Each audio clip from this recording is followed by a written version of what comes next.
tambaya daga Allah. In har tsoron su kuke yi.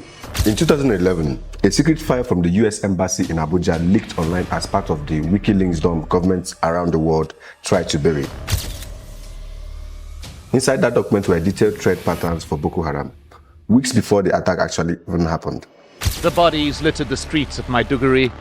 In July last year, it was the primary stronghold of Boko Haram and a scene of a major battle between Nigerian government forces and the separatist group. But here is the disturbing part. Nigerians were never warned. The police said nothing, the military said nothing. The memo simply sat there, stamped as secret, until it was too late. This operation came in the wake of a series of attacks on police stations and other civic buildings by Boko Haram fighters. So the real question is this: if the foreign intelligence agencies knew what was coming, who told them? And more importantly, why didn't the people responsible for protecting Nigeria act? What if Boko Haram wasn't just a failure of the system, but partly a product of it?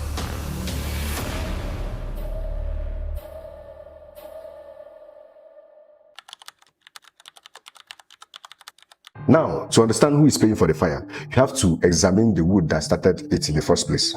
Boko Haram didn't appear out of the thin air. A preacher named Muhammad Yusuf founded the group in Maiduguri in 2002. For several years, they were little more than a radical religious movement loudly criticizing the government. Many people saw them as extremists, but manageable ones. Then 2009 happened. Nigerian security forces arrested Yusuf. Instead of taking him to court, he was executed while in handcuffs. The killing was captured on camera. That video spread across northern Nigeria like a match dropped in dry grass. What followed it was just a spontaneous anger. Anger alone does not transform a fringe sect into a heavily armed insurgency capable of launching coordinated attacks across the multiple states. Anger does not purchase thousands of AK-47. Anger does not manage complex kidnapping operations or negotiate multi-million-dollar ransoms. Something else was at work. When you look at it carefully at the timeline, a pattern begins to appear, one that many northern elders and independent researchers quietly acknowledge. The worst attacks rarely occurred randomly, they spike around election. Violence is intensified whenever political tensions rose nationally. The timing often coincided with the moment when political power in Nigeria appeared to be shifting. In 2011 alone, attacks surged after Goodluck Jonathan won the presidential election. By 2014 and early 2015, bombings and kidnappings reached their peak. At the exact moment the political campaign to remove Jonathan from the office was heating up. Coincidence is possible, but coincidence that repeats itself over and over begins to look less like a chance and more like a strategy.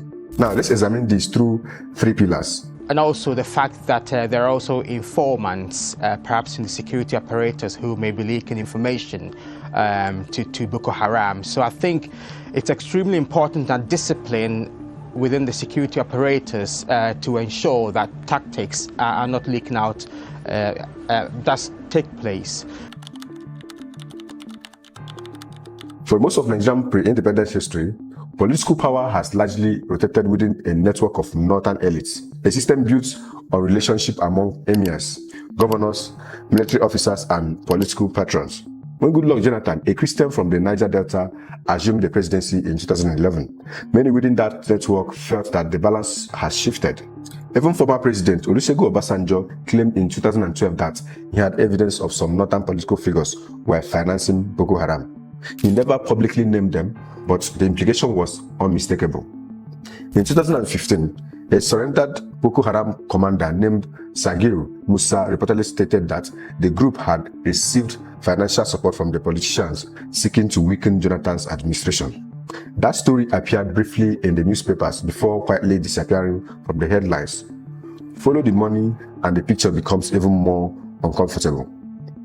Investigation by organizations such as the Premium Times and SBM Intelligence have traced suspicious financial flows through networks connected to political campaigns. In some cases, ransom payment from kidnappers appear to pass through the same informal channels politicians often use to fund elections. Then there is a revolving door problem. Several militants were reportedly placed in government-funded rehabilitation programs, only to disappear and later re-emerge in new attacks.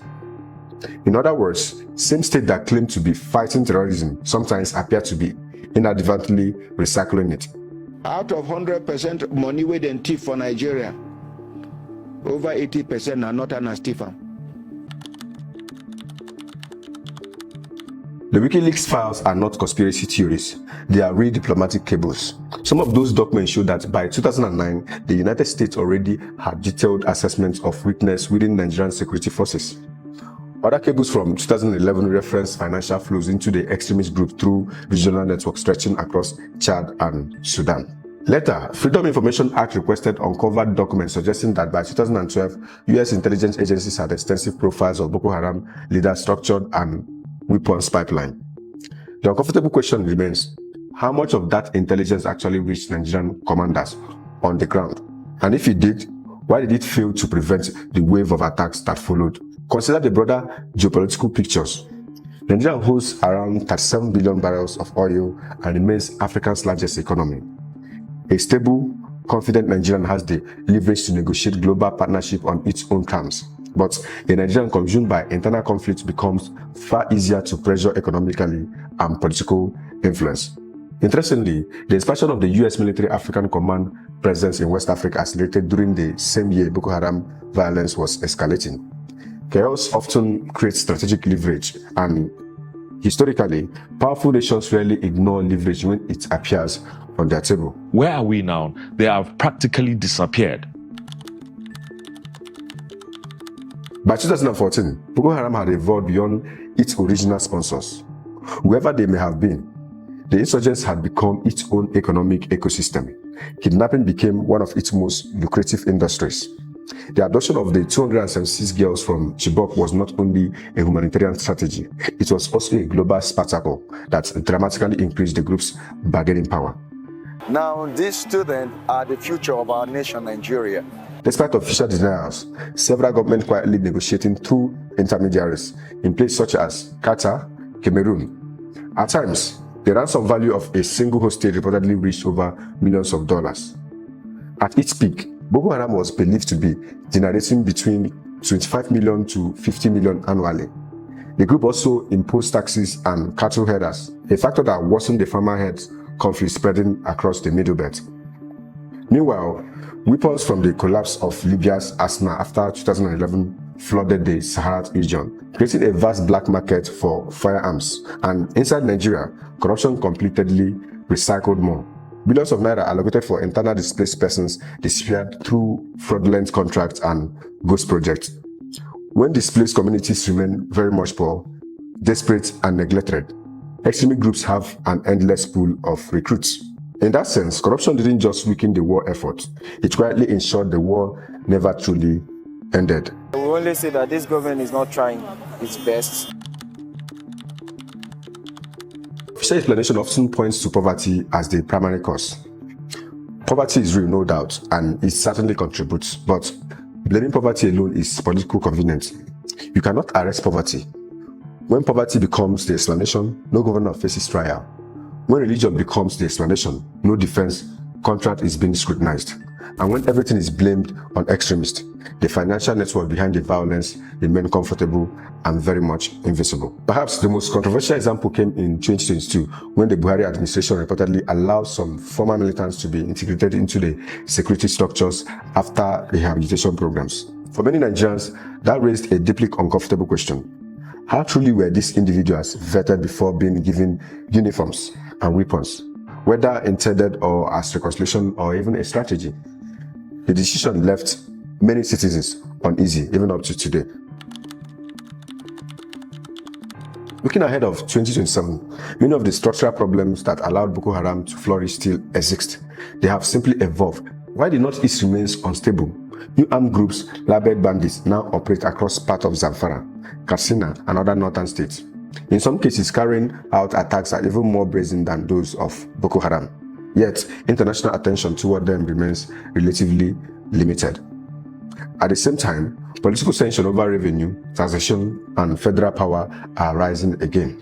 History has shown that during moments of intense political competition, violence can suddenly escalate. The lesson of the last 2 decades is disturbing but clear. Fear can become a political instrument, and when fear works, it ends to repeat. At the end of the day, you don't have to accept any of this blindly. Read the WikiLeaks cables yourself. study the declassified intelligence reports, examine the investigative works from organizations such as Premium Times and Human Rights Watch. The most dangerous position for a citizen is simply ignorance, because when people do not ask questions, a system of power rarely volunteer answers. Some critics believe that Nigerian political class has learned a troubling lesson over the past 20 years. Instability can sometimes be more profitable than the peace. If that sounds extreme, consider the evidence and decide for yourself. If this made you think, drop your thoughts in the comment section. And if you love the truth and want to be part of the truth, don't forget to like and subscribe. And until next time, bye for now.